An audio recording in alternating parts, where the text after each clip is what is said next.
remembrance of me, eat the unleavened bread. Ready? Sing. In remembrance of me, eat the unleavened bread.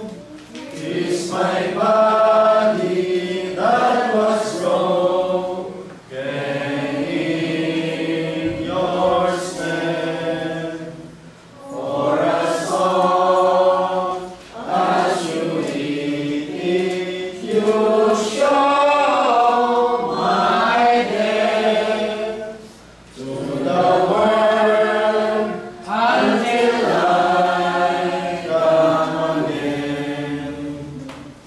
Let us eat of the bread in communion with Him, having fellowship in His suffering.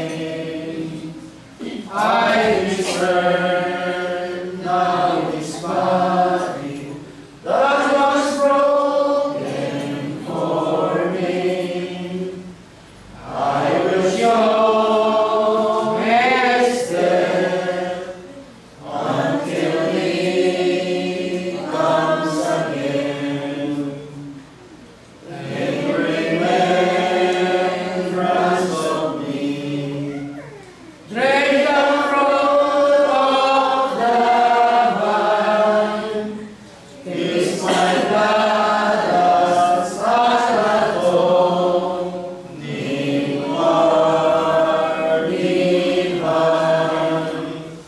For as long as you drink it, you show my death to the world until I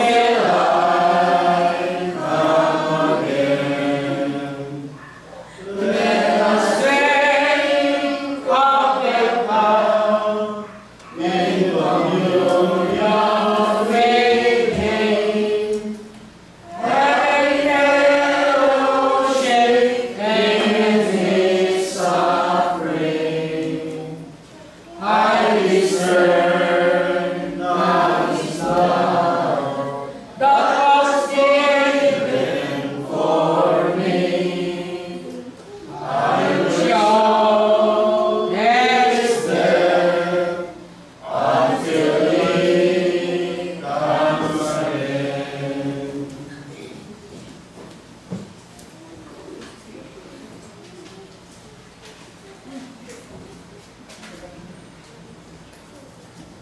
Muli po natin yung pagsalusaluhan ang mensahe nito mula kay Apostol Pablo.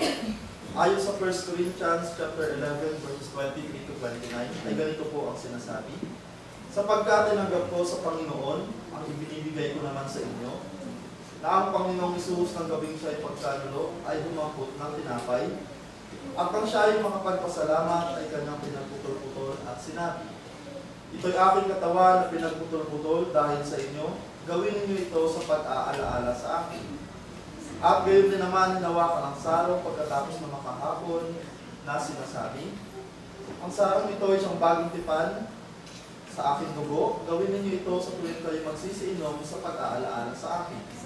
Sapagkat sa tuwing kanin ninyo ang tinapay na ito at inuman ninyo ang sarong, ay inihahayag ninyo ang pagkamatay ng Panginoon hanggang sa dumating siya.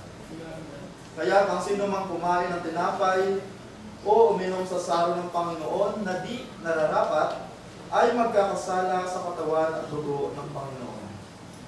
Tatapwat siya sa atin ng tao ang kanyang sarili, at saka kumain ng tinapay at uminom sa saro. Sapagkat ang kumakain at uminom ay kumakain at uminom ng hatol sa kanyang sarili kung hindi niya kinikilala ang katawan ng Panginoon.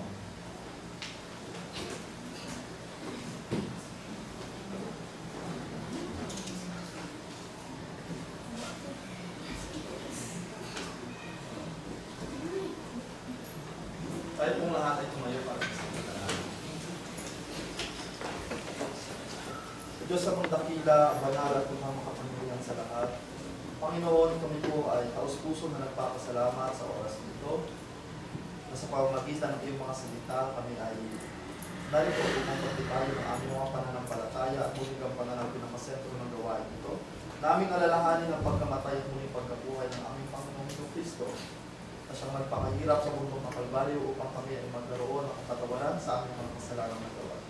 Narito, Panginoon, sa iyong harap ang iyong mga lingkod, dala ang tinapay at ubas na siyang sumisimbolo sa katawan at dugo ng aming Panginoong Kristo. Nawa, bago po namin matanggap ang mga bagay nito ay maging karapat-dapat po kami sa iyong harapan. Napatawarin mo kami sa mga pagkakasala, pagkukulang na aming nagagawa sa araw-araw, maging tuman sa isa't isip, sa salita at sa gawa. Nawa, Panginoon, sa pamamagitan ng mga bagay nito na aming tatanggapin, ay maging banal at kaaya-aya kami, Panginoon, na gamitin mo sa makabuluhan at mabuting mga bagay ng iyong mga salita ay aming ibigay at parinig sa mga tao na kailangan. Ang lahat po ng mga bagay na ito ay aming hinihiling sa tanging pangalan ng Jesus. Amen. Ano naman sa aming banal na pag-aambagan?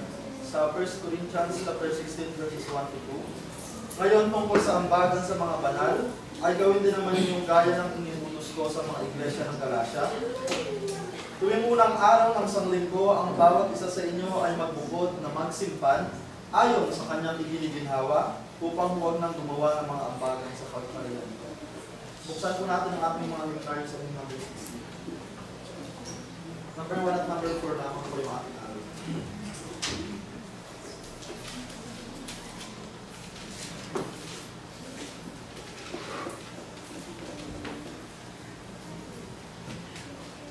When upon life's billows you are tempest tossed. Ready? Sing. When upon life's billows you are tempest tossed, when you are discouraged, thinking all is lost, conjure many blessings, name them one by one, and it will surprise you what the Lord has done. Conjure blessings, name them one by one. Count your blessings, see what God has done. Count your blessings, name them one by one. Count your many blessings, see what God has done. So amid the conflict, whether great or small, do not be discouraged, God is over all.